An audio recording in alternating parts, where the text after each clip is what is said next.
नमस्कार जी। यहाँ पे एक पुस्तक है श्री साईं सतचरित्र हिंदी, और इसके अंदर चलते हैं। ये कहाँ से प्रकाशित है? श्री साईं सतचरित्र, श्री शिवराम ठाकुर, हिंदी अनुवादक। श्री साईं बाबा संस्थान विश्व तत्व व्यवस्था शिरडी से ये प्रकाशित है। और आगे देखिए, प्रकाशक श्री साईं बाबा संस्थान विश्व तत्व व्यवस्था शिरडी, और ये इसके सारे प्रति। अब इसके पेज नंबर आगे चलते हैं। इसमें क्या है, साईं बाबा का चरित्र देखते हैं।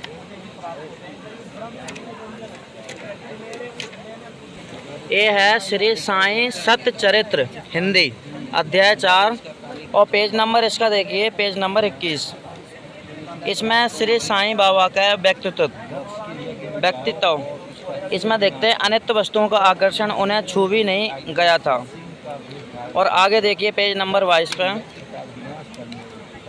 पेज नंबर 22 पे इस पे लिखा हो, वे निर्भय होकर सद्भाषण करते, भांति भांति के लोगों से मिलजुल कर रहते। साईं बाबा जी की बात चल रही है कि वे निर्भय होकर संभाषण करते और भांति भांति के लोगों से मिलजुल कर रहते, और नर्तकियों का अभिनय तथा नृत्य देखते और गज़ल कव्वालियाँ भी सुनते थे। यहाँ पे पुस्तक है श्री साईं सतचरित्र। इसमें ये वर्णन है कि जो साईं बाबा थे वो नर्तकियों का नृत्य देखते थे और गज़ल और कव्वालियाँ भी सुनते थे।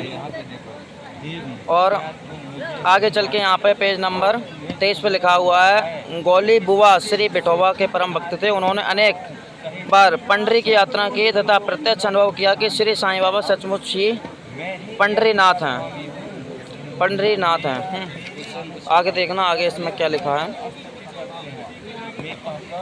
आगे यही पुस्तक है श्री साईं सतचरित्र। इसमें लिखा हुआ है, शिरडी में एक पहलवान था जिसका नाम था मोहिउद्दीन तंबोली था, और बाबा का उससे किसी विषय पर मतभेद हो गया। फलस्वरूप दोनों में कुश्ती हुई और साईं बाबा के नाम से जो प्रसिद्ध हैं वो बाबा जी हार गए। उसके पश्चात बाबा ने अपनी पोशाक और रहन सहन में परिवर्तन कर लिया। यहाँ पे सिद्ध है कि बाबा जी किसी से पहलवानी में हार गए थे। और आगे भी देखिए, इसमें बाबा दिन भर अपने भक्तों से घिरे रहते और रात्रि में जीर्ण शीर्ण मस्जिद में शयन करते थे। साईं बाबा जी थे वो मुस्लिम थे और रात्रि में मस्जिद में आराम करते थे, और उस समय बाबा के पास कुल सामग्री चिलम थी। देखिए यहाँ पर बहुत बड़ी चीज़, उस समय बाबा के पास कुल सामग्री चिलम, तंबाकू और एक तमरेल और एक लंबी कपनी, सिर के चारों लपेटने का कपड़ा और एक सटका था जिसे वे सदा अपने पास रखते थे। यहाँ पे आप देखिए, यहाँ पे एक चिलम और तंबाकू जो कि भगत के पास नहीं होनी चाहिए, वो यहाँ पर साईं बाबा के पास ये चीज़ें थीं। इन चीज़ों का वो उपयोग करते थे साईं बाबा जी।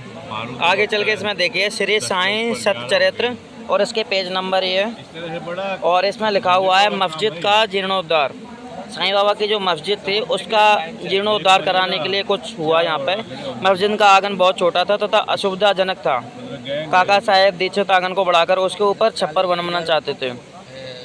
आगे चल के काम भी प्रारंभ हो गया। दिन रात परिश्रम कर भक्तों ने लोहे के खंभे जमीन में गाड़े, और जब दूसरे दिन साईं बाबा चावड़ी से लौटे, उन्होंने उन खम्भों को उखाड़ के फेंक दिया और अति क्रोधित हो गए, और वे एक हाथ से खंभा पकड़कर उसे उखाड़ने लगे और दूसरे हाथ से उन्होंने तात्या का साफा उतार लिया और उसमें आग लगाकर गड्ढे में फेंक दिया।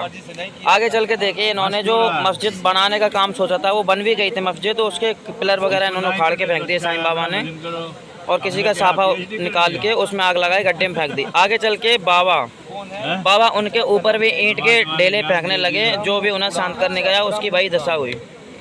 मतलब जी, जो साईं बाबा थे वो भक्तों के ऊपर ईंटों के ढेले फेंकने लगे, और जो भी साईं बाबा को शांत करने गया उसके ऊपर साईं बाबा ने ईंट फेंकी। एक तरीके से बाबा कभी कभी अति गंभीर तथा शांत मुद्रा में रहते थे और बड़े प्रेम पूर्वक वार्तालाप किया करते थे, परंतु अचानक से अनायास ही बिना किसी गोचर कारण के भी अति क्रोधित हो जाया करते थे। यहाँ पे ये है कि क्रोध भी इनको बहुत ज़्यादा आता था। आगे देखिए, आगे ये श्री साईं सच्चरित्र हिंदी, यही पुस्तक में जो साईं बाबा थे वो मांस मछली भी खाते थे। आगे इसमें प्रमाण है इस पुस्तक में, वे जातियों और प्राणियों में किंचित मात्र भी भेदभाव नहीं रखते थे। फकीरों के साथ वे आमिष और मछली का सेवन भी कर लेते थे। कुत्ते भी उनके भोजन पात्र में मुंह डालकर स्वतंत्रता पूर्वक खाते थे, परंतु उन्होंने कभी कोई आपत्ति नहीं की। यहाँ पे जो साईं बाबा जी थे वो फकीरों के साथ वे आमिष और मछली का सेवन भी कर लेते थे। कुत्ते भी उनके भोजन पात्र में मुंह डालकर स्वतंत्रता पूर्वक खाते थे, परंतु उन्होंने कभी कोई आपत्ति नहीं की। ऐसा अपूर्व और अद्भुत श्री साईं बाबा का अवतार था। ये देखिए आगे चल के क्या बोल रहे हैं, साईं बाबा का अवतार था। यहाँ पे मछली का जो सेवन करे वो कभी भगवान का अवतार हो सकता है क्या? आगे चल के यही पुस्तक में लिखा है श्री साईं सच्चरित्र हिंदी में कि साईं साईं स्मरण से मुक्ति। आगे देखिए, सुगम पथ और संतों की कथाओं का श्रवण करना और उनका समागम। आगे इसमें लिखा है कि उनका तो साईं बाबा का तो सभी के लिए यही कहना था कि चातुर्य त्याग कर सदैव साईं साईं स्मरण करो।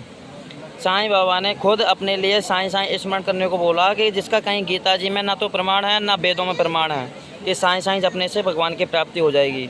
इस प्रकार आचरण करने से समस्त बंधन छूट जाएंगे और तुम्हें मुक्ति प्राप्त हो जाएगी। साईं बाबा अपने नाम का खुद स्मरण करने को कहते थे कि साईं साईं स्मरण करो, जबकि साईं नाम का प्रमाण ना तो वेदों में हो ना तो गीता जी में भी है।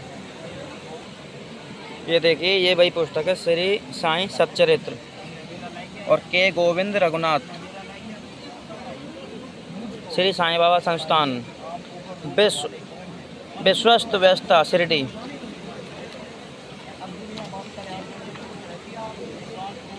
मूल ग्रंथ मराठी भाषा के रचयिता के श्री गोविंदराव रघुनाथ दाभोलकर, हेमांड पंथ।